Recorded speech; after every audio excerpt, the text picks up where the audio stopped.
Breaking news Jammu Kashmir లో తీవ్ర విషాదం చోటు చేసుకుంది. దోడా జిల్లాలో ఆర్మీ వెహికల్ అదుపు తప్పి 200 అడుగుల లోతైన లోయలో పడిపోయింది. ఈ ఘోర ప్రమాదంలో 10 మంది ఆర్మీ జవాన్లు అక్కడికక్కడే ప్రాణాలు కోల్పోగా మరో 7 తీవ్రంగా గాయపడ్డారు.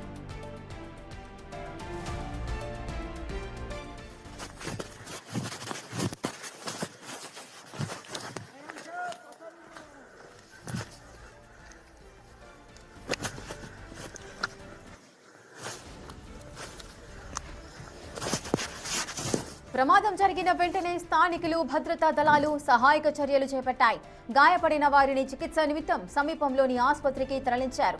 వీరిలో కొందరి పరిస్థితి విషమంగా ఉన్నట్లు తెలుస్తోంది. మంచు కురుస్తుండటంతో వాహనం అదుపు తప్పి ఈ ప్రమాదం జరిగి ఉంటుందని ప్రాథమికంగా అంచనా వేస్తున్నారు. ఈ ఘటనపై రక్షణ శాఖ దిగ్భ్రాంతి వ్యక్తం చేసింది.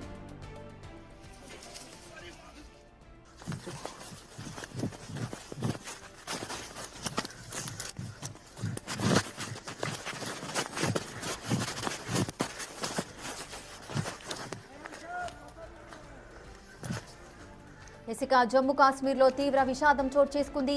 దోడా జిల్లాలో ఈ విషాదం అయితే జరిగింది. ఆర్మీ వెహికల్ అదుపు తప్పి సుమారు 200 అడుగుల లోతైన లోయలో పడిపోయింది. అయితే ఈ ప్రమాదంలో 10 మంది ఆర్మీ జవాన్లైతే అక్కడికక్కడే ప్రాణాలు కోల్పోయారు. మరో 7 తీవ్రంగా గాయపడ్డారు. అయితే ఈ ప్రమాదం జరిగిన వెంటనే అటు స్థానికులు భద్రతా దళాలందరూ కూడా సహాయక చర్యలైతే చేపట్టాయి. ఎవరైతే గాయపడ్డారో వారందరినీ కూడా చికిత్సా నిమిత్తం సమీపంలోని ఆసుపత్రికి తరలించారు. వీరిలో మరికొందరి పరిస్థితి విషమంగా ఉన్నట్లు తెలుస్తోంది. అయితే ఈ ప్రమాదం ఎలా జరిగింది, దీనికి సంబంధించిన పూర్తి వివరాలు ఇంకా తెలియాల్సి ఉంది. మంచు కురుస్తుండటంతోనే వాహనం అదుపు తప్పి ప్రమాదం జరిగి ఉంటుందని మరికొంతమంది ప్రాథమికంగా అయితే అంచనా వేస్తున్నారు.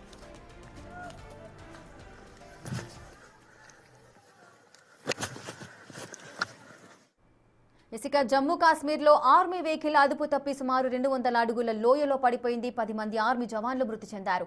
ఈ ఘటనకు సంబంధించిన పూర్తి వివరాలు మా ప్రతినిధి శివ అందిస్తారు. శివ, రేఖ, జమ్మూ కాశ్మీర్లోని బద్వేరా చెంబా రోడ్డులోని ప్రాంతంలో ఈ ప్రమాదం చోటు చేసుకుని సుమారు 200 అడుగుల లోతైన లోయలో ఆర్మీ వాహనం ట్రక్కు పడిపోవడంతో దానిలో అంటే మృతుల సంఖ్య ఇంకా పెరిగే అవకాశం ఉందనేది ప్రధానంగా చెప్తున్నారు.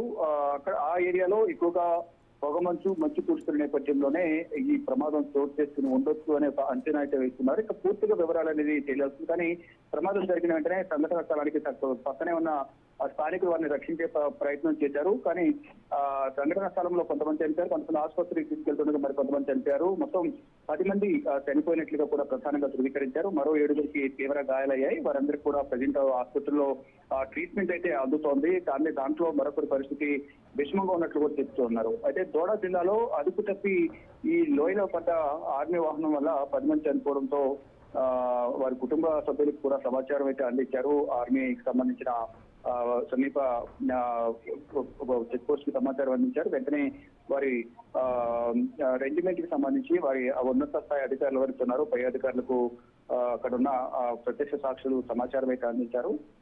దీని పట్ల ఈ ప్రమాదం మంచు ప్రభావం వల్ల జరిగిందా, అంటే ఎదుటి వాహనం కనిపించకపోవడం, అంటే ఎదుట ఏముంది ఏంటి అనేది కనిపించకపోవడం వల్ల జరిగిందా, పొగమంచు వల్ల జరిగిందా, ఇంకా వేరే ఏమైనా కారణాలు ఉన్నాయనేది మాత్రం ఇంకా దర్యాప్తు అంతా కంప్లీట్ అయిన తర్వాత తెలిసే అవకాశం అయితే కనిపిస్తోంది. కానీ విధులు ముగించుకుని ఇంటికి వెళ్తున్న సమయంలో, అంటే వారి క్యాంపుకి వెళ్తున్న సమయంలో ఈ ప్రమాదం జరిగినట్లే తెలుస్తుంది. అంటే జమ్మూ కాశ్మీర్ ప్రాంతాలైనా కూడా కొండ ప్రాంతాలు ఎగ్జెక్ట్ చాలా లోయర్ లో ఉంటాయి.